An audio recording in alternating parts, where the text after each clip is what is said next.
نسب سے جو بڑا ہو اسے اکبر نہیں کہتے،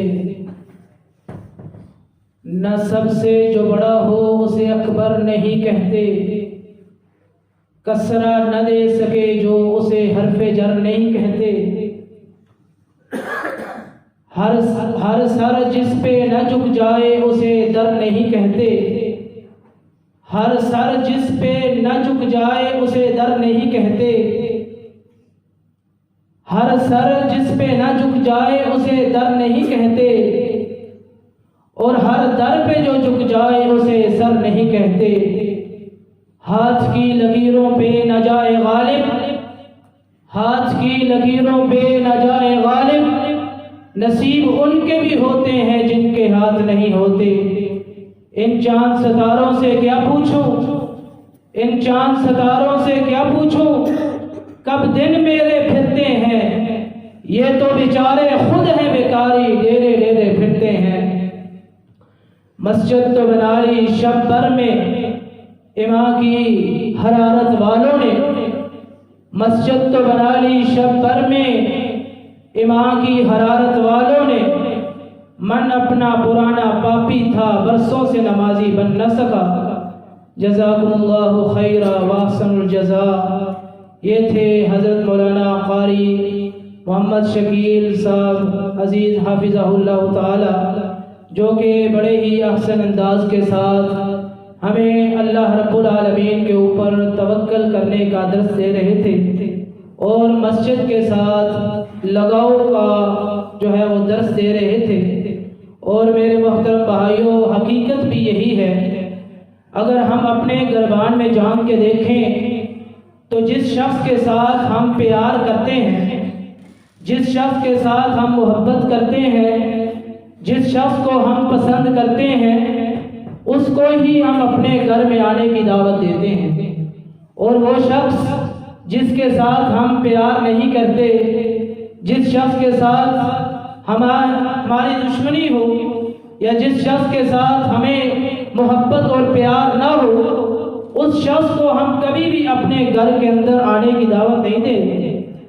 تو میرے بھائیوں، مسجد کے اندر وہی آتا ہے جس کو اللہ رب العالمین پسند فرماتا ہے، اور مسجد کے اندر وہی آتا ہے جس کو اللہ رب العالمین مسجد میں آنے کی دعوت دیتا ہے، اور مسجد کے اندر اللہ کے سامنے اپنی جبین نیاز کو وہی جھکاتا ہے جس کو اللہ رب العالمین توفیق دیتا ہے، اور اللہ رب العالمین توفیق بھی انہی لوگوں کو دیتا ہے جو انسان کوشش کرتے ہیں، جو انسان اللہ سے توفیق مانگتے ہیں۔ اللہ رب العالمین ہمیں مسجد کا خیال رکھنے کی، مسجد کے ساتھ دل لگانے کی، اور اللہ رب العالمین کے اوپر توکل کرنے کی توفیق نصیب فرمائے۔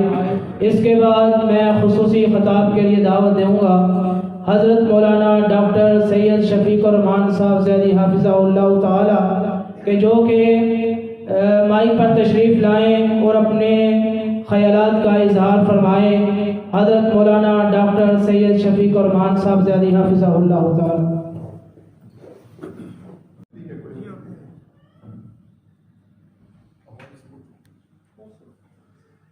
الحمدللہ رب العالمین، والصلاة والسلام علی رسولہ الکریم۔ ماشاءاللہ شیخ صاحب بہت اچھے انداز سے ہمیں سمجھا رہے تھے کہ ہم اللہ پر توکل کریں۔ یہ توکل جو ایمان کا حصہ ہے ہمارے اندر کیسے آئے گا، اس کے لیے یقیناً محنت کی ضرورت ہے، اور یہ محنت جب تک ہم نہیں کریں گے اس وقت تک ایمانیات ہمارے دلوں کے اندر ایمان کا وہ مزہ ہم نہیں چکھ سکتے۔ محنت بہت آسان ہے۔ محنت یہ ہے کہ جو کچھ ہم نماز کے اندر پڑھتے ہیں، اگر ہم یہی سوچ سمجھ کر پڑھنے لگ جائیں تو یقیناً ہمارا ایمان کامل بھی ہوگا، توکل بھی آئے گا، سب کچھ ہمارے اندر آئے گا۔ آج ہم اپنی نماز تک سے غافل ہیں۔ رسول اللہ صلی اللہ علیہ وسلم فرماتے ہیں کہ اللہ غافل دل کی دعا قبول نہیں کرتا۔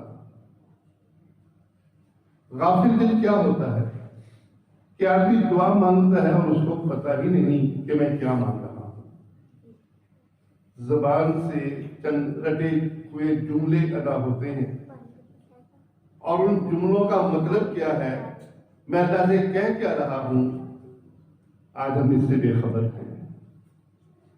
جب تک ہم اس طرف توجہ نہیں کرتے، جب تک ہم یہ نہیں دیکھتے کہ ہم اپنی نماز میں کیا پڑھ رہے ہیں، اس وقت یقیناً نماز کا مزہ بھی ہمیں نہیں آ سکتا۔ آج ہم انشاءاللہ سورۃ فاتحہ کا ترجمہ پڑھیں گے۔ دیکھیے کہ ہم نماز پڑھتے ہوئے اس میں کچھ توجہ دیتے ہیں، اگر ترجمہ آئے گا تو توجہ آئے گی۔ سبحانک اللہ پڑھنے کے بعد سب سے پہلے ہم اعوذ باللہ من الشیطان الرجیم پڑھتے ہیں۔ اللہ میں تیری پناہ میں آتا ہوں شیطان مردود سے۔ شیطان ہمارا اصلی دشمن ہے۔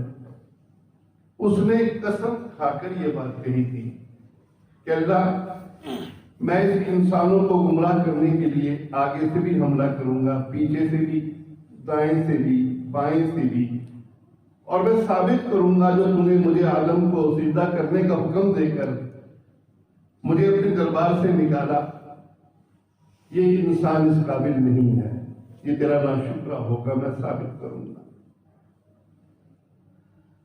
اب انسان کا اور شیطان کا مقابلہ ہے۔ قیامت کے دن تک اس کو چھٹی مل گئی، اس نے ہمیں گمراہ کرنا ہے۔ وہ ہماری منت بھی نہیں مانے گا کہ ہم اسے کہیں کہ ہمیں چھوڑ دے، وہ ہم سے رشوت بھی نہیں دے گا۔ اب کیا حل ہے ہمارے پاس، کیسے ہم شیطان کے وار سے بچیں؟ ایک ہی حل ہے کہ ہم اللہ کی پناہ میں آ جائیں۔ اعوذ باللہ من الشیطان الرجیم۔ سبحانک اللہ پڑھنے کے بعد اکثر بھائی اس بات کو بھولی جاتے ہیں۔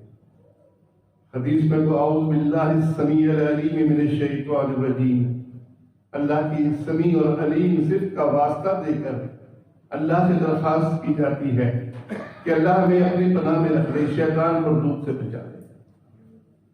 تو جب بھی ہم سورۃ فاتحہ کی تلاوت کرنے لگے تو سب سے پہلے ہمارا فرض بنتا ہے کہ ہم اللہ کی پناہ میں آئیں، سوچ سمجھ کر یہ کلمات ادا کریں۔ پھر بسم اللہ الرحمن الرحیم، اللہ کے نام کے ساتھ شروع کرتا ہوں جو رحمان اور رحیم ہے۔ زندگی میں جب بھی ہم کوئی عمل کریں تو ہمیں یہ بسم اللہ پڑھنا انتہائی ضروری ہے۔ رسول اللہ صلی اللہ علیہ وسلم نے فرمایا جس کام میں بسم اللہ نہ پڑھی جائے وہ بے برکت ہوتا ہے، اور جو شخص بسم اللہ پڑھتے ہوئے کوئی کام کرے گا تو ضرور سوچے گا کہ کہیں یہ کام اللہ کی نافرمانی میں تو نہیں۔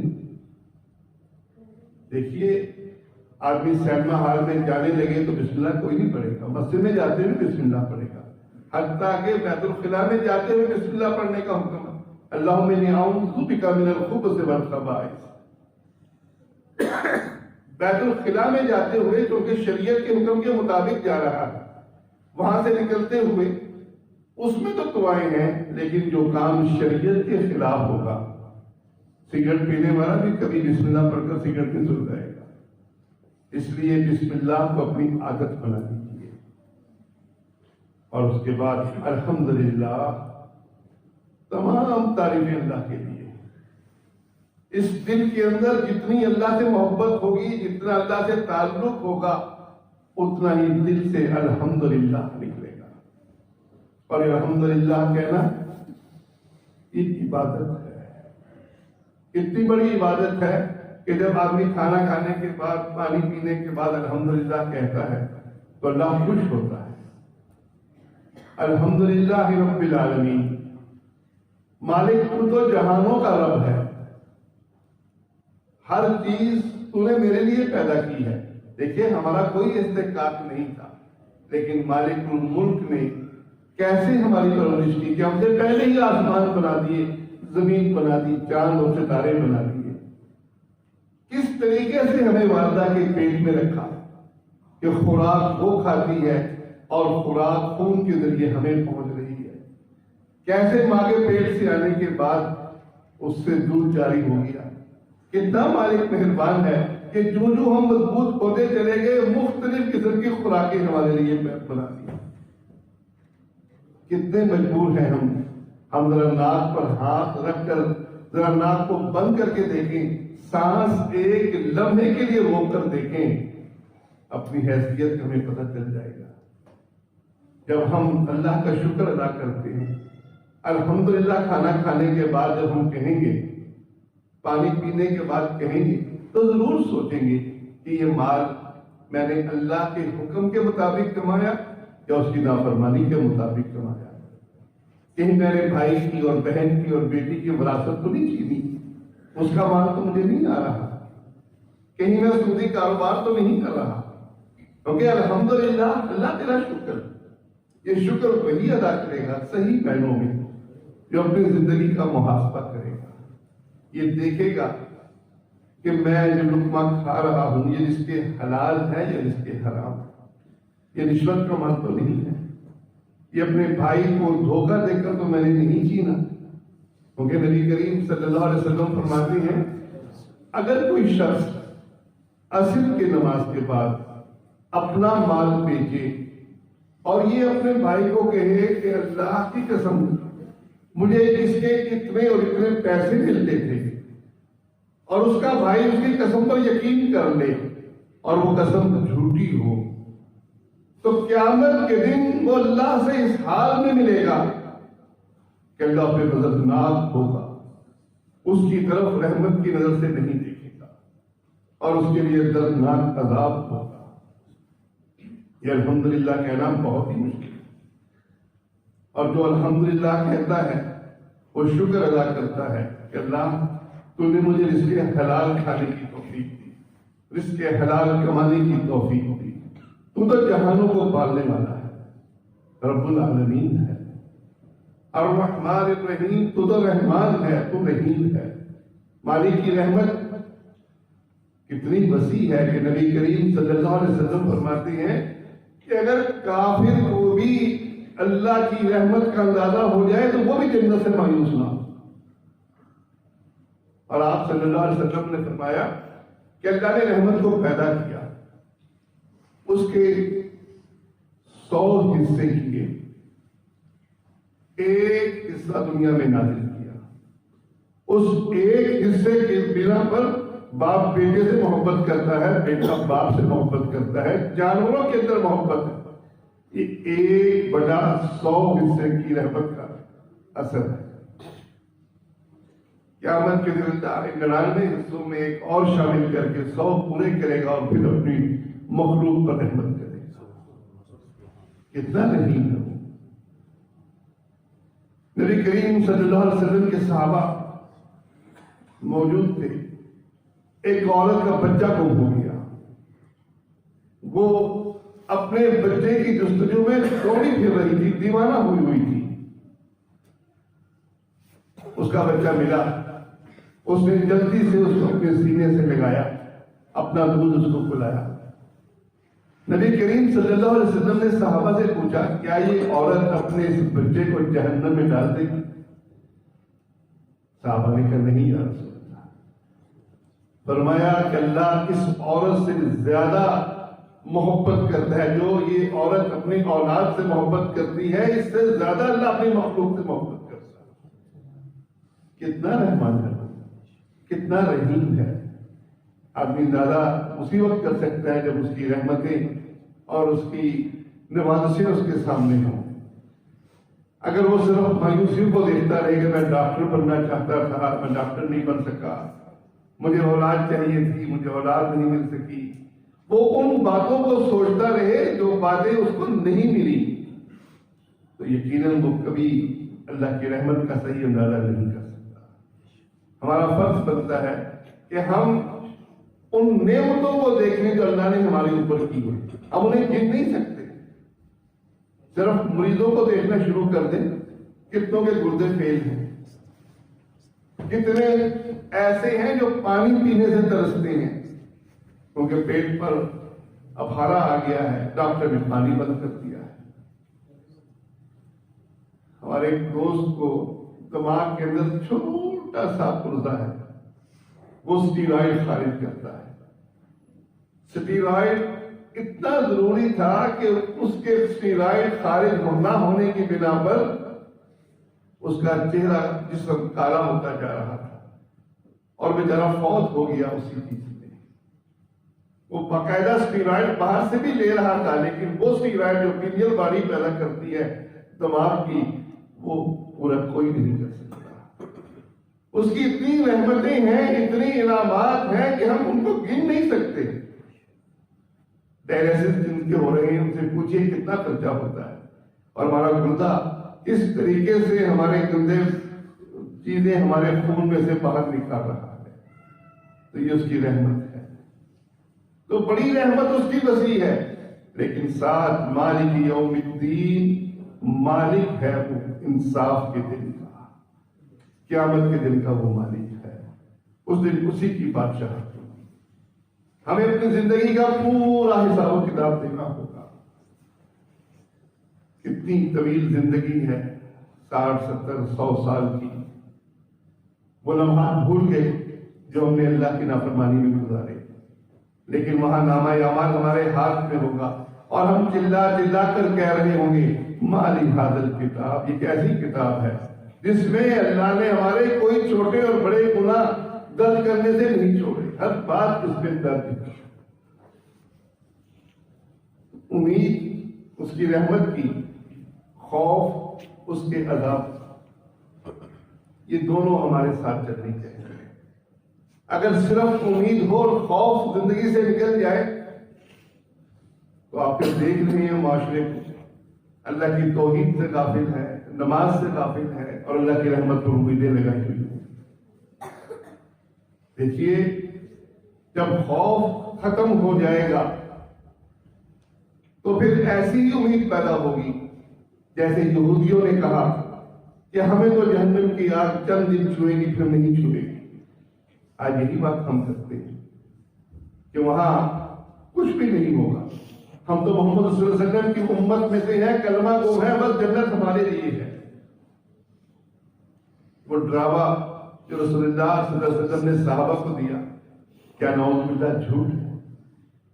آپ صلی اللہ علیہ وسلم بازار میں جا رہے ہیں، دیکھا ایک شخص نے سوکھی گندم اوپر رکھی ہوئی ہے اور پانی سے گیلی گندم نیچے رکھی ہوئی ہے، اور فرماتے کیا ہے، جس نے دھوکہ دیا ہمیں وہ ہم میں سے نہیں۔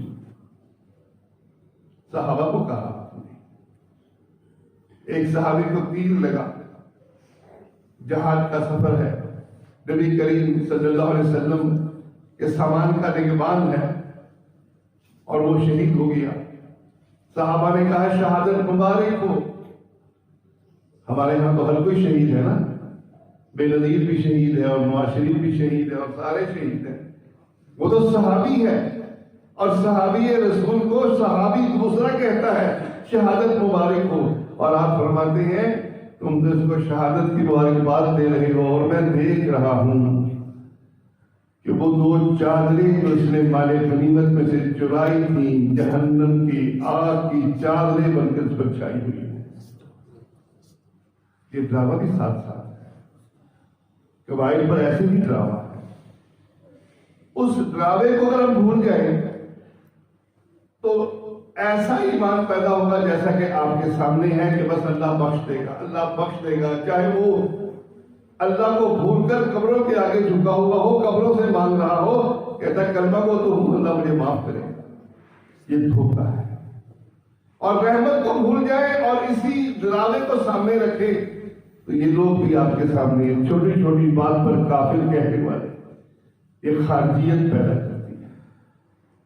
خارجی جو حضرت علی کے دور میں پیدا ہوئے، وہ کوئی اسلام دشمن نہیں تھے۔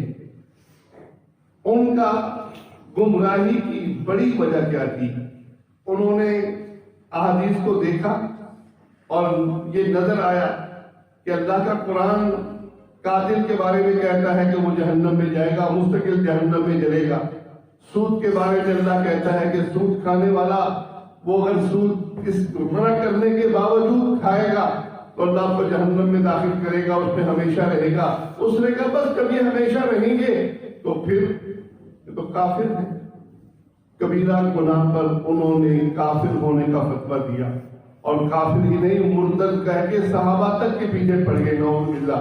سیدنا علی اور معاویہ جیسی شخصیات کو جنہوں نے اپنے ایمان کی گواہی رسول اللہ صلی اللہ علیہ وسلم کے ساتھ ایسی دے دی کہ اللہ نے جنگ بدر میں حصہ لینے والے مومنوں کو جھانک کر کہہ دیا کہ آج کے بعد تم جو کرو میں نے معاف کر دوں گا۔ ان تک انہوں نے اس باتوں کو لے کر، وہ باتیں جس میں بھی ان کا فہم کا قصور تھا، ان باتوں کی بنیاد پر انہوں نے ان کو بھی کافر قرار دے دیا۔ تو بھائیو، اس خارجیت سے بھی بچنا ہے اور اس ارجاء سے بھی بچنا ہے کہ مرجیہ اور خوارج یہ دو انتہائی ہیں، ایک انتہا مرجیہ ہے، دوسرا انتہا خوارج ہے۔ اہل سنت جو صحابہ کا راستہ ہے وہ یہ ہے کہ شرک، کفر اور نفاق، یہ تین باتیں تو کبھی معاف نہیں ہوں گی اگر کوئی توبہ نہ کرے۔ توبہ کیے بغیر کوئی کفر اکبر میں مر جائے، شرک اکبر میں مر جائے، نفاق اکبر میں مر جائے، مستقل جہنم میں چلے گا۔ لیکن اگر کبیرہ گناہ اس کے اندر ہوا تو پھر اللہ کی مشیت ہے، اللہ جب تک چاہے گا اس کو عذاب دے گا، پھر رسول اللہ صلی اللہ علیہ وسلم کی سفارش پر وہ جہنم کے عذاب سے نکلے گا۔ آپ صلی اللہ علیہ وسلم سفارش کریں گے اور اللہ کہے گا جا، جس کے دل میں رائی کے برابر بھی ایمان ہے اس کو جہنم سے نکال دو۔ تو شرک، کفر اور نفاق سے بچنے والے لوگ وہ مستقل جہنمی نہیں ہیں، لیکن جہنم کا ایک غوطہ بھی ہم برداشت نہیں کر سکتے۔ نبی کریم صلی اللہ علیہ وسلم فرماتے ہیں کہ ایک شخص جس نے ساری زندگی عیش کی ہوگی، اللہ ایک دفعہ جہنم کا غوطہ دے گا، پوچھے گا کبھی کوئی سکون ملا؟ وہ کہے گا اللہ کبھی سکون نہیں ملا۔ ہمیں اس غوطے سے بچنا ہے کہ اللہ ہم اس کا ایک غوطہ بھی برداشت نہیں کر سکتے، ہم نے کبیرہ گناہ سے بچنا ہے۔ تو الرحمن الرحیم کہتے ہوئے اللہ کی رحمت کو دیکھنا ہے، مالک یوم الدین کہتے ہوئے اللہ کے عذاب کو سامنے رکھنا ہے، اور پھر اس کے آگے جھک کر کہنا ہے ایاک نعبد و ایاک نستعین، اللہ ہم بندگی بھی تیری کرتے ہیں، مدد بھی تجھ سے مانگتے ہیں۔ بندگی بھی صرف اللہ اکیلے کی، اور بندگی کو خوب سمجھ لیجیے بندگی ہے کیا؟ سب سے پہلے اس دل کی بندگی، اس میں خوف، اس میں توکل، اس میں امید، اس میں محبت اللہ اکیلے سے۔ توکل پر آپ بہت کچھ سن چکے ماشاءاللہ۔ توکل اس دل کے اندر کسی غیر کا آ جائے اور اللہ جیسا توکل آ جائے کہ ایمان نکل جائے گا۔ وسائل وہ اختیار ضرور کیے جائیں گے لیکن ان پر توکل کبھی نہیں ہوگا۔ بندگی، دل کی بندگی اللہ کے لیے، پھر قولی، مالی، بدنی، ساری بندگی اللہ کے لیے، اس میں کوئی غیر شریک نہیں ہو سکتا۔ ایاک نعبد کے بعد و ایاک نستعین خاص طور پر کہا کہ بندگی بھی اللہ کی، مدد بھی اللہ سے۔ اللہ کی مدد وہی شخص مانگے گا جس کو یقین ہوگا کہ قادر اور قدیر وہ ہے، اس کے علاوہ کوئی قادر اور قدیر نہیں ہے۔ سمیع اور علیم وہ ہے، میری مشکلات کو سنتا بھی وہ ہے، جانتا بھی وہ ہے، میرے ہر مسئلے کا حل بھی اس کے پاس ہے، اور رحمان اور رحیم بھی وہ ہے جو اللہ کو چھوڑ کر سیدنا علی کو پکارے گا، رسول اللہ صلی اللہ علیہ وسلم کے آگے درخواست کرے گا ادرکنی یا رسول اللہ، اغثنی یا رسول اللہ۔ وہ ان تینوں صفتوں میں قادر اور قدیر ہونے میں، سمیع اور علیم ہونے میں، رحمان اور رحیم ہونے میں اللہ کا شریک بنائے گا۔ یہ شرک اکبر ہے، اس کی معافی سوائے توبہ کی اور کوئی نہیں ہے۔ تو بندگی اللہ کی اور مدد بھی اللہ سے، اور یہ سب کچھ کرنے کے بعد پھر اللہ کے آگے آدمی کے ہاتھ کیسے اٹھتے ہیں؟ اللہ اہدنا الصراط المستقیم، اللہ صراط مستقیم پر چلا۔ صراط مستقیم وہ اللہ کا راستہ جو اللہ نے نازل کیا، وہ صراط مستقیم، اس پر چلنے کی آدمی دعا کرتا ہے اور ساتھ نشاندہی بھی کر دیتا ہے، راستہ ان لوگوں کا جن پر تو نے انعام کیا۔ یہ نماز کی ہر رکعت میں ہم کہتے ہیں، اور پوچھئے کسی سے کہ انعام یافتہ لوگ کون ہیں، سب کہیں گے نبی، صدیق، شہید اور صالحین۔ ان کی تعریف ہم کتنا پڑھتے ہیں، کتنا ہم دیکھتے ہیں کہ ابراہیم علیہ السلام کی سیرت کیسی تھی، اسماعیل علیہ السلام نے زندگی کیسے بسر کی، محمد رسول اللہ صلی اللہ علیہ وسلم کی سیرت کیسے تھی۔ ہم زبان سے چاہتے یہ ہیں کہ راستہ ان کا اختیار کریں، لیکن ہمارے لیڈر اور ہیں۔ کسی کو عمران خان سے محبت ہے، کسی کو نواز شریف سے، کسی کو اپنے قومی لیڈروں سے، ملک کے لیڈروں سے محبت ہے، کسی کو ہاکی کے پلیئروں سے محبت ہے۔ وہ ان کے نام کرتا ہے، ان کے نام پر لکھتا ہے، اور مانتا نماز کی ہر رکعت میں کیا ہے، اللہ صراط مستقیم پر چلا، انعام یافتہ لوگوں پر چلا۔ اس سے پوچھا جائے کہ یہ جن کو تو پیار کرتا ہے، جن کو تو ہیرو بناتا ہے، جن کے لیے تو قربانیاں دیتا ہے، انہیں آخرت کی فکر ہے؟ یہ آخرت کی طرف بلانے والے ہیں؟ دیکھیے، ایک عالم دین جس کی بات آپ سنیں، جس کے پیچھے آپ نماز پڑھتے ہیں، آپ جمعہ پڑھتے ہیں، آپ کو بتاتا کیا ہے کہ بھائی یہ دنیا عارضی ہے، اصل آخرت ہے، اس آخرت کے لیے محنت کر لو۔ یہ دنیا گزر جائے گی، بجلی مہنگی ہو یا سستی، سوئی گیس آتی ہے یا نہیں آتی، مہنگائی بڑھتی ہے یا کم ہوتی ہے، یہ سب چیزیں یہاں کی ہیں۔ جو ہی موت آئی، ان میں سے کوئی بات آپ سے نہیں پوچھی جائے گی۔ فرشتے آپ سے یہ نہیں پوچھیں گے کہ بتا انجینئر بنا تھا یا ڈاکٹر، پروفیسر بنا تھا یا بھوک مرتا تھا، کوئی نہیں پوچھے گا۔ پوچھے گا کیا؟ رب کون، نبی کون، دین کیا۔ اب یہ آپ کو جنت کی طرف لے جانے والے لوگ ہیں، اور وہ کس طرف الجھاتے ہیں کہ وہ کرپشن کر گیا، وہ لوٹ گیا، وہ یہ کر گیا، وہ کر گیا، اس کی طرف آپ کو مائل کرتے ہیں۔ آپ کا وقت ان کے لیے نہیں ہے کہ ان کے پاس بیٹھے، ان سے دین کی بات سنیں، مرنے کی بات کی زندگی کی تیاری ان سے پوچھ کر کریں کہ بھائی ہمیں ذرا قرآن پڑھ کر تو سناؤ کسی نبی کا قصہ، کیسے حضرت السلام نے اپنی قوم کو دعوت دی تھی، قوم نے کیا اخراج کیے تھے، کیسے یوسف علیہ السلام حکمران بنے تھے۔ ہیرو تو یہ ہے، راستہ تو ان کا مان رہے ہیں، اور وقت کن کے لیے ہے، پیسہ کن کے لیے ہے۔ وہ بے دین اینکر بیٹھا ٹی وی کے آگے، ہم بھی گھنٹوں صرف کر دیں گے، وہ کھیل کی بات کرتا رہے گا۔ بھائی یہ بڑھاپا ہے، 60 سال کی عمر ہو گئی ہے، اب یہ کھیل کس کام آئیں گے؟ کون پوچھے گا مرنے کے بعد کہ کھلاڑی کون کون سے تھے؟ سب مانیں گے نہیں، وہاں تو کوئی نہیں پوچھے گا۔ جب نہیں پوچھے گا تو جو بات پوچھی جائے گی اپنے مولوی صاحب کے پاس بیٹھ کر ذرا اسی کے بارے میں کچھ پوچھ لو۔ بھائیو، جب تک ہم دین کی اہمیت کو نہیں سمجھیں گے، یہ سورۃ فاتحہ چھوٹی سی سورت ہے، ہر کوئی پڑھتا ہے، اس کی عظمت کے بارے میں کبھی سوچا؟ کتنی عظیم سورت ہے۔ نبی کریم صلی اللہ علیہ وسلم بیٹھے تھے، صحابہ بیٹھے تھے، جبرائیل بیٹھے ہوئے تھے، ایک آواز آئی، جبرائیل نے اپنا سر اوپر کیا اور کہا یا رسول اللہ، آج آسمان سے وہ دروازہ کھلا ہے جو کبھی کوئی دروازہ پہلے کبھی نہیں کھلا، وہ فرشتہ نازل ہوا ہے جو پہلے کبھی نازل نہیں ہوا۔ اس فرشتے نے آپ کو سلام کیا اور کہا کہ اللہ نے آپ کو 2 نور دیے، ایک نور سورۃ فاتحہ کا اور دوسرا سورۃ بقرہ کی آخری 2 آیات، اور ان کے بارے میں، دونوں کے بارے میں خوشخبری سنائے گی۔ تو ان کو پڑھ کر دعا کرے گا، وہ دعا اللہ ضرور قبول کرے گا۔ ہمیں ان کی عظمت کا احساس ہو تو ہم ترجمہ سیکھیں، ہمیں یہ پتہ ہو کہ یہ کیا مقام ہے اس کا، تو یقیناً ہم اس کا ترجمہ بھی سیکھیں گے، اس کا مفہوم بھی جانیں گے، اور کوشش بھی کریں گے کہ کسی طریقے سے ہم نماز کے اندر اس کو پڑھتے چلے جائیں۔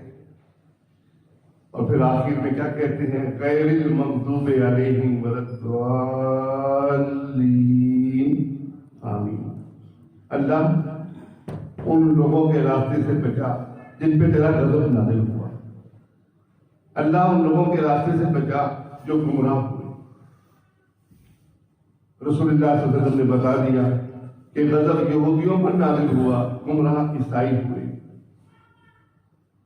یہودی کیوں گمراہ ہوئے؟ غضب نازل کیوں ہوا ان پر؟ عیسائی کیوں گمراہ ہوئے؟ سورۃ بقرہ میں اور سورۃ آل عمران میں بڑی تفصیل سے اللہ نے ان کے اعمال کا تذکرہ کیا ہے۔ کچھ باتیں آپ کو بھی پتہ ہوں گی، گائے کا قصہ آپ نے بھی سنا ہوگا، کوئی طور کا معلق کر کے ان سے معاہدہ لے لینا، یہ آپ نے بھی سنا ہوگا۔ یہ ساری تفصیلات کہاں موجود ہیں؟ سورۃ بقرہ اور آل عمران اور پورے قرآن میں پھیلی ہوئی ہے۔ قرآن مجید میں سورتوں میں بار بار ان کا تذکرہ آیا ہے۔ اس سے کچھ باتیں بالکل واضح ہوتی ہیں۔ ایک تو یہ کہ ہماری اور یہودیوں اور عیسائیوں کی دشمنی کبھی ختم نہیں ہو سکتی، ورنہ اللہ کبھی نہ کہتا نماز کی ہر رکعت میں کیوں اللہ کہلوا رہا ہے؟ ہر کوئی کہہ رہا ہے، سمجھ ہے یا نہیں، سمجھتا جانتا ہے یا نہیں، لیکن کہہ یہی رہا ہے غیر المغضوب علیہم ولا الضالین۔ کیا ہر کوئی یہ رہا ہے؟ گویا ان کی اور ہماری دشمنی کبھی ختم نہیں ہو سکتی۔ یہ ہمارے مولوی بھی جا کر کرسمس ڈے پہ کیک کاٹ لیں، محبت پیدا نہیں ہو سکتی۔ یہ تو اللہ نے رکھ دیا، یہ تو مولویوں نے ہمیں گمراہ کرنے کے لیے سلسلہ شروع کیا ہے کہ سارے آسمانی مذہب، نعوذ باللہ، جب یہودیت اسلام تھی تو بس وہی اسلام تھی، اور جب عیسیٰ صلی اللہ علیہ وسلم آ گئے تو اب عیسیٰ صلی اللہ علیہ وسلم کی پیروی جو ہے وہ اسلام بن گئی۔ یہودیت تو خیر کبھی اسلام نہیں، اسلام تھا ان کا مذہب بھی، موسیٰ علیہ السلام کا، وہ بھی مسلم تھے، لیکن چلو یہودی جو معروف ہیں، جو کہتے ہیں کہ موسیٰ علیہ السلام کی امت میں ہیں، جب عیسیٰ علیہ السلام آ گئے وہ منسوخ ہو گئی۔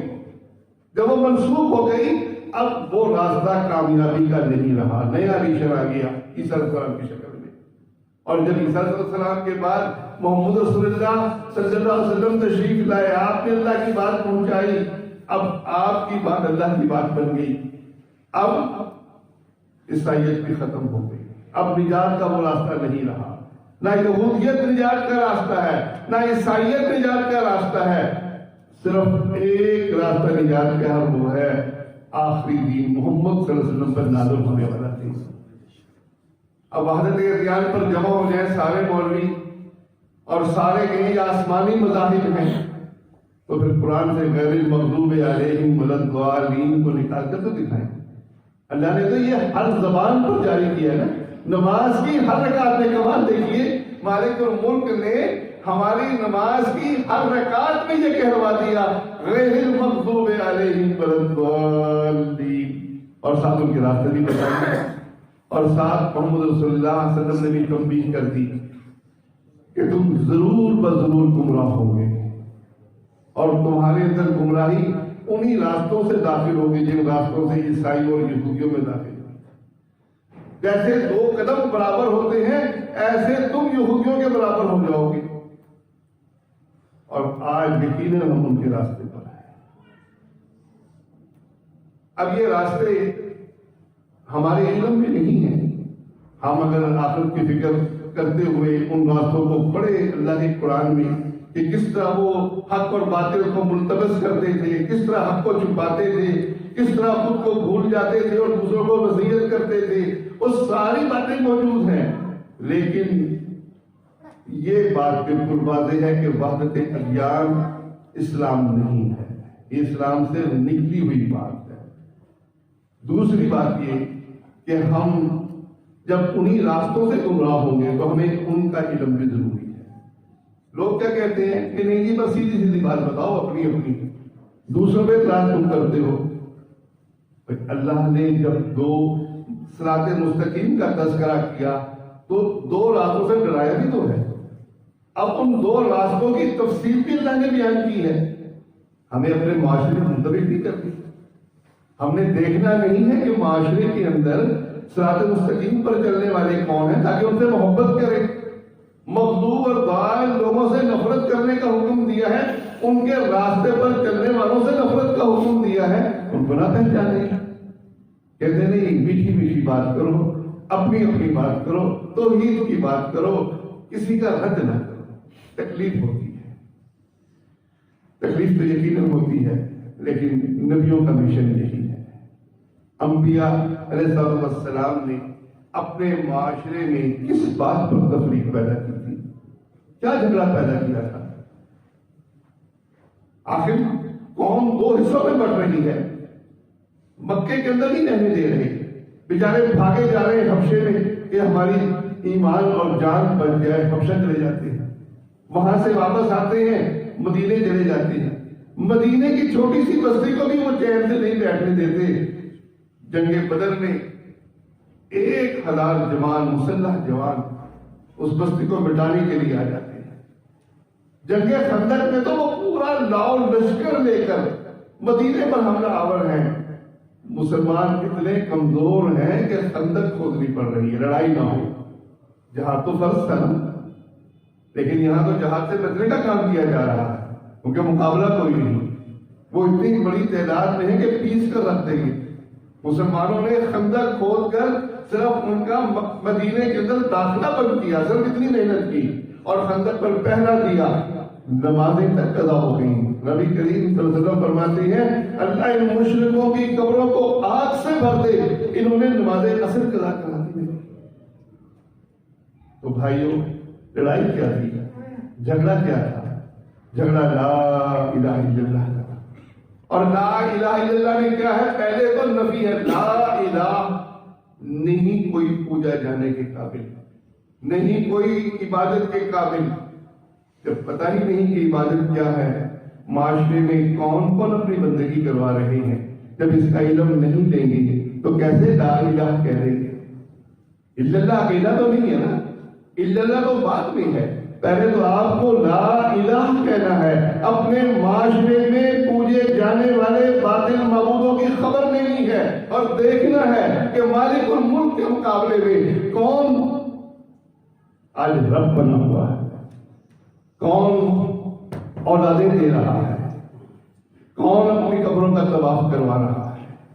وہ زندہ پیر بیٹھا ہوا ہے اوپر، جو طواف بھی کرواتا ہے، جو اس کو سجاتا بھی ہے، جو لوگوں کو درس بھی دیتا ہے، شرک کے دلائل بھی ڈھونڈتا ہے، اللہ کے قرآن سے شرک کے دلائل نکالتا ہے. یہ یقیناً الہ بنا ہوا ہے. ہم زبان سے الہ نہ کہیں، لیکن حقیقتاً بھائیوں یہ بندگی کروا رہا ہے. اور بندگی کرنے والوں کو چاہے پتہ نہ بھی ہو کہ یہ بندگی ہے، قیامت میں ان کا ایمان نہیں ہوگا. ایک روایت پیش کر کے بات ختم کرتا ہوں. علی بن حاتم رسول اللہ صلی اللہ علیہ وسلم سے پوچھتے ہیں کہ یا رسول اللہ، آپ تو کہتے ہیں کہ ہم نے رہبان اپنے پیروں اور فقیروں کو اور اپنے مولویوں کو رب بنا رکھا ہے، ہم نے تو کبھی رب نہیں کہا. معلوم یہ ہوا کہ وہ رب کا لقب ان کے حق استعمال نہیں کرتے تھے آپ نے، اور نہ وہ اس کا سجدہ کرتے تھے، نہ ان کے نام کی نیاز دیتے تھے، نہ ان کے آگے رکوع کرتے تھے. وہ یہ کام نہیں کرتے تھے. اللہ کے نبی صلی اللہ علیہ وسلم نے کیا پوچھا کہ کسی چیز کو یہ حلال کر لیں تم حلال سمجھتے تھے، کسی چیز کو یہ حرام کر دیں تم حرام جانتے تھے؟ کہتے یا رسول اللہ یہ تو ہم کرتے. فرمایا یہی رب بنانا ہے. گویا بندے کو نہ پتا ہو کہ رب بنانا کیا ہے، اور اس کے بعد وہ رب کی خصوصیات اس کو دے دیں، اس کی غیر مشروط اطاعت شروع کر دیں، تو ایمان ختم ہو جاتا ہے. اور یہ پتہ کب کرے گا؟ جب آنکھیں بند ہوں. یہاں کوئی پتہ نہیں. یہاں تو جو ہے نا وہ بڑی سرکار والے ہیں، وہ چھوٹی سرکار والے ہیں، ان کا جلوس ہم سے بڑا ہے اور وہ ہم سے آگے ہیں. یہاں تو درجات ہیں دنیا کے، یہاں تو بڑے بڑے عہدوں سے ریٹائر ہونے والے لوگ ہیں. یہاں تو ان کو ویسے ان کی باتیں سن کر سلام کرنے کو دل کرتا ہے. پتہ لگے گا موت کے بعد، اور اس وقت مہلت ختم ہو چکی ہوگی. بس یہی گزارش ہے کہ اس مہلت کے ختم ہونے سے پہلے ہم وقت نکالیں، علماء کرام موجود ہیں، مسجدیں موجود ہیں، ان کو ٹیوشن بھر کر بھی آپ کو اگر پڑھنا پڑے وہ تو مفت پڑھانے کو تیار ہے، لیکن اگر آپ اس کی قیمت سمجھیں کہ آگے کیا ہوگا اور کیا مسئلہ بنے گا، اگر آپ کو اس کی اہمیت کا اندازہ ہو گیا تو ٹیوشن دے کر اپنے آپ کو اور اپنے بچوں کو ان سے ان 3 سوالوں کی تیاری کروا دیجیے: رب کون، نبی کون، دین کیا۔ یہ 3 بڑے اہم سوال ہیں اور یہ بنیادی سوال ہیں، اور ان سوالوں کی بنیاد پر نجات ہوگی۔ لیکن جیسے باپ کا ایک مطلب ہے، ماں کا ایک مطلب ہے، بیوی کا ایک مفہوم ہم سمجھتے ہیں، بیٹے کو ہم جانتے ہیں کہ بیٹا کیا ہوتا ہے، بیٹے کے حقوق بھی پتہ ہے، بیوی کے حقوق بھی پتہ ہے، والدین کے حقوق بھی پتہ ہے، ایسے ہمیں رب کے حقوق بھی جاننے ہیں، نبی کے حقوق بھی جاننے ہیں، اور دین کے حقوق بھی جاننے ہیں۔ یہ تینوں کے سوالوں کا جواب تیار کر لیجیے قبل اس کے کہ ہمارے یہ ہاتھ دھڑک جائیں، ہماری آنکھیں پتھر آ جائیں، ہمیں لوگ اٹھا کر قبرستان میں لے جائیں۔ اللہ مجھے اور آپ کو عمل کی توفیق دے۔ اللہ تعالیٰ ہمیں صحیح معنوں میں ایمان لانے کی توفیق دے۔ ہمیں اللہ یہ توفیق دے کہ ہم اس کلمے کو پڑھتے ہوئے اپنے زمانے میں پوجے جانے والے فاسد معبودوں کو بھی جانتے ہوں، اور ہم دل کی گہرائیوں سے اس کی نفی کریں اور دیکھیں کہ کوئی عبادت کا کوئی حصہ ہمارے اندر تو موجود نہیں ہے۔ اللہ ہمیں اس بات کی توفیق دے۔ اللہ مجھے اور آپ کو قبر کے عذاب سے محفوظ رکھے، جہنم کے عذاب سے محفوظ رکھے، ہم سب کو جنت الفردوس میں جمع کرے، آمین۔ کسی کے ذہن میں کوئی سوال ہے؟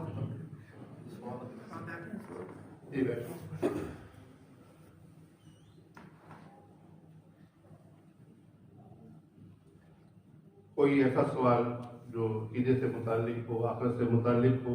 دیکھیے پوچھنے سے ہی مسئلے حل ہوتے ہیں۔ میں زیدی اور نقوی خاندان میں پیدا ہوا، اور پیدا ہوتے ہی بریلویت دیکھی، لیکن الحمدللہ 13-14 سال ہی میں اللہ نے توحید کی سمجھ دی۔ پھر عبداللہ بہت بڑی رحمۃ اللہ علیہ، ان کا درس سننے کا اتفاق ہوا، ترجمہ کلاس قرآن مجید کی وہ پڑھاتے تھے، وہ پڑھنے کی توفیق ملی۔ وہاں سب سے اہم چیز سوال جواب ہوتے تھے۔ وہ ایک آیت پڑھتے تھے، آیت کا ترجمہ سن کر اس کی تفسیر بیان کر کے پھر سوالات ہوتے تھے ہمارے، اور الحمدللہ ان سوالات سے ذہن کھلا، اور اللہ کا شکر ہے کہ اللہ نے ہمیں توحید کی سمجھ دی۔ الحمدللہ اللہ نے میرے سارے بھائیوں کو، طالب الرحمان، طیب الرحمان، توصیف الرحمان، توصیف الرحمان، سب کو اللہ نے دین کے لیے چن لیا، یہ سارے دین کی خدمت کرنے والے بنے ہیں، اور اللہ نے ہمارے والدین کو بھی ہدایت دی، وہ بھی الحمدللہ ایمان پر آئے، شرک ان سب نے چھوڑا۔ لیکن یہ پوچھنے پچھانے سے ہے، یہ پوچھنا پچھانا خاص ایک اہمیت رکھتا ہے۔ جب آدمی کو فکر ہو کسی بات کی تو ضرور وہ پوچھتا ہے، تو کوئی بات ایسی ہو تو ضرور پوچھیے گا۔ یہ فرقے کے بارے میں جو کہا جاتا ہے صاحب، فرقہ جو نبی صلی اللہ علیہ وسلم نے فرمایا کہ 73 فرقے ہوں گے میرے، اور اس میں یہ کوئی 73 سے زیادہ جیسے جیسے لوگ گنتے جاتے ہیں۔ بات کثرت مراد تھی۔ آپ صلی اللہ علیہ وسلم نے فرمایا یہود کے 71 ہوئے، عیسائیوں کے 72 ہوئے، تمہارے 73 ہوں گے، یعنی ان سے بھی زیادہ ہوں گے۔ جی جی۔ اور اس میں ایک گروہ وہ صراط مستقیم پر ہوگا، وہ جنت میں جائے گا، باقی گروہ جو ہیں وہ جہنم میں جائیں گے۔ اب وہ گروہ کون سا ہے؟ رسول اللہ صلی اللہ علیہ وسلم نے قرآن اور سنت کی روشنی میں صحابہ کی تربیت کی۔ صحابہ آپ کے براہ راست شاگرد ہیں، اور اللہ تعالیٰ نے بھی قرآن مجید میں ان کے ایمان کو آمنو کما آمن الناس، یہ کہا منافقین کو کہ ایمان لاؤ جیسا کہ لوگ ایمان لائے۔ اس وقت کون سے لوگ ایمان لائے تھے؟ وہ صحابہ تھے۔ تو صحابہ کے ایمان کو معیاری ایمان قرار دیا۔ آپ نے بھی اس حدیث میں کہہ دیا کہ جس پر میں اور میرے صحابہ ہیں۔ اب وہ صحابہ جس راستے پر چلے وہ راستہ صحیح راستہ ہے، جنت کا راستہ ہے۔ جو اس راستے سے مختلف ہوا، اب اس میں 2 درجے ہیں۔ ایک اختلاف، دیکھیے وہ صراط مستقیم پر چلنے والے صحابہ، ان سے اختلاف کرنے والے صحابہ کے دور میں پیدا ہو گئے۔ یہ مرجیہ اور خوارج میں جو 2 نام لیے یہ اسی دور پہ پیدا ہو گئے، لیکن صحابہ نے یہ بتایا کہ یہ دونوں کافر نہیں ہیں، ان دونوں کو مسلمان قرار دیا۔ مقالات تربیت کتاب ہے ارشاد القصری فضل اللہ کی شریف صاحب حفظ اللہ، انہوں نے اس میں مقالات لکھے ہیں، اس میں وہ ابن ابی شیبہ کی روایت لائے ہیں کہ سیدنا علی سے پوچھا کہ کیا یہ خوارج کافر ہیں؟ حضرت علی کہنے لگے نہیں، یہ کافر نہیں ہے، کافر نہیں ہے۔ حضرت علی سے پوچھتے ہیں کہ کیا منافق ہیں؟ حضرت علی کہتے ہیں نہیں، منافق ایسے قرآن کو نہیں پڑھا سکتے۔ پوچھا کون ہیں؟ کہنے لگے ہمیں قتل کرتے ہیں، ہمارے باغی ہیں، ہم اپنی جان ان سے بچا رہے ہیں۔ اب دیکھیں کیسے وہ صحابہ کے قاتل تھے، الگ گروہ تھا، پوری ایک فکر تھی ان کی اور اس کی بنیادیں تھیں، لیکن ان کو کافر نہیں کہا۔ معلوم یہ ہوا کہ یہ 73 گروہ جو ہے، 72 گروہ اختلاف کے باوجود کافر نہیں ہے، مستقل جہنمی نہیں ہے۔ احمد بن حنبل رحمہ اللہ سے ان 72 گروہ کے بارے میں پوچھا، انہوں نے بتایا تفصیل، تو کہنے لگے جہمیہ کا آپ نے نام نہیں لیا۔ احمد بن حنبل نے کہا کہ تم نے مجھ سے پوچھا کہ مسلمانوں کے 73 گروہ کون سے ہیں، اور اللہ کے نبی نے بھی کہا کہ میری امت کے 73 گروہ ہوں گے۔ جہمیہ تو یہ کہتے ہیں کہ اللہ کو علم ہی نہیں کہ آدمی کیا کرے گا، وہ تقدیر کے منکر تھے اور اس بات کے منکر تھے کہ اللہ کو علم نہیں ہے کہ آدمی کیا کرے گا مستقبل میں۔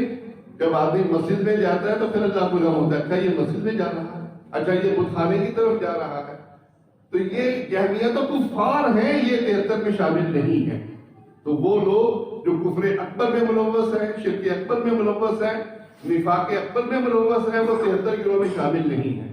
یہ 73 گروہ میں مسلمانوں کے صراط مستقیم یعنی صحابہ کے راستے سے ہٹا ہوا راستہ جو بدعتی راستہ ہے، اور بدعت جو ہے وہ کبیرہ گناہ سے بڑا گناہ ہے، لیکن چونکہ امت میں داخل ہے آخرکار ان کی سفارش ہو جائے گی۔ اس لیے ہمیں تلاش صحابہ کا راستہ کس لیے کرنا ہے کہ ہم براہ راست جنت میں چلے جائیں، ہم جہنم میں جا کر پھر جنت میں داخل نہ ہوں، بلکہ ہم سیدھا جنت میں چلے جائیں، ہم شرک اکبر اور کفر اکبر سے بھی بچیں اور اختلاف سے بھی بچیں، صحابہ کے اختلاف بھی بچیں۔ ایک نمونہ مل گیا کہ صحابہ کا ایمان معیاری ایمان ہے۔ اب صحابہ کی تاریخ کو دیکھ لیں، عید میلاد نظر آئے گی یا نہیں نظر آتی؟ نہیں نظر آتی تو ختم ہے۔ اگر آپ صحابہ نے ہجرت کی رات منائی ہے، میلاد کی رات منائی ہے، ہر بات میں صحابہ کو دیکھ لیجیے، آپ صراط مستقیم پر چلتے رہیں گے۔ اور صحابہ کی یہ بات آج کے دور میں بہت کم ہضم ہو رہی ہے کہ سیدنا علی نے ابن ابی شیبہ کی روایت میں خوارج کو مسلمان کہا، لہذا یہ 72 مسلمان ہیں، یہ کافر نہیں ہے، کافر وہ امت میں داخل ہی نہیں ہے۔ آپ کا یہ کہنا کہ میری امت کے 73 گروہ ہوں گے، یہ ان کے اسلام کا ثبوت ہے، اور یہ ان کے دل میں چاہے رائی کے برابر بھی ایمان ہو، آخرکار اللہ کے نبی صلی اللہ علیہ وسلم سفارش کریں گے اور یہ جہنم سے نکل آئیں گے۔ یعنی آپ صلی اللہ علیہ وسلم نے یہ نہیں فرمایا کہ یہ ان میں 72 جو ہیں وہ جہنمی ہیں، ایک جو ہے وہ جنتی ہے؟ یہی فرمایا، الفاظ ایسے ہی ہیں، لیکن الفاظ ایسے ہی الفاظ یہ بھی آتے ہیں کہ جنت میں داخل نہیں ہوگا جغل خور، جیسے یہاں ہے نا، اب جغل خور کے لیے بھی الفاظ یہی ہیں۔ حدیث کے لفظ ہیں نوحہ کرنے والی جنت میں نہیں جائے گی۔ آپ نے فرمایا اللہ کی قسم وہ مومن نہیں، اللہ کی قسم وہ مومن نہیں، اللہ کی قسم وہ مومن نہیں۔ صحابی کہتا ہے کون یا رسول اللہ؟ فرمایا جس کا پڑوسی اس سے تنگ ہو۔ تو حدیثوں میں کبیرہ گناہ پر ڈراوا ایسے ہی ہے۔ اللہ تعالیٰ وراثت کے احکامات دینے کے بعد فرماتا ہے یہ اللہ کی قائم کردہ حدود ہے، جو اللہ کی حدود کو توڑے گا وہ جہنم میں جائے گا، مستقل اس میں رہے گا۔ تو وہی جہنم کی وعید جو ہے وہ یقیناً موجود ہے، اور یہ کبیرہ گناہ کے اندر وعیدیں ایسی ہی ہیں، لیکن جن کی نجات نہیں وہ کفر اکبر، شرک اکبر اور نفاق اکبر والے لوگ ہیں۔ یہ جہنم میں جلے گی، معمولی بات نہیں جہنم میں جلنا، لیکن بہرحال چونکہ ایمان ان کے اندر ہوگا، آخرکار اپنے رائی کے برابر ایمان کی بنا میں بھی جہنم سے نکل جائے گی۔ یہ مقالات آپ نے فرمایا، مقالات تربیت یہ کن کی لکھی ہوئی ہے؟ یہ فیصل آباد کے جو علماء کرام ہیں نا 4-5 ان سب کا مجموعہ ہے۔ اس میں ارشاد القصری حفظ اللہ صاحب، عبدالرشید اظہر رحمۃ اللہ علیہ کا مضمون بھی اس کے اندر ہے۔ دیکھا میں شیخ صاحب کے پاس ہوگی آپ پاس؟ اچھا، فیصل آباد سے چھپی ہے۔ ایک یہ آتا ہے کہ جو نماز میں سورۃ فاتحہ نہیں پڑھتا وہ نماز نہیں ہوتی،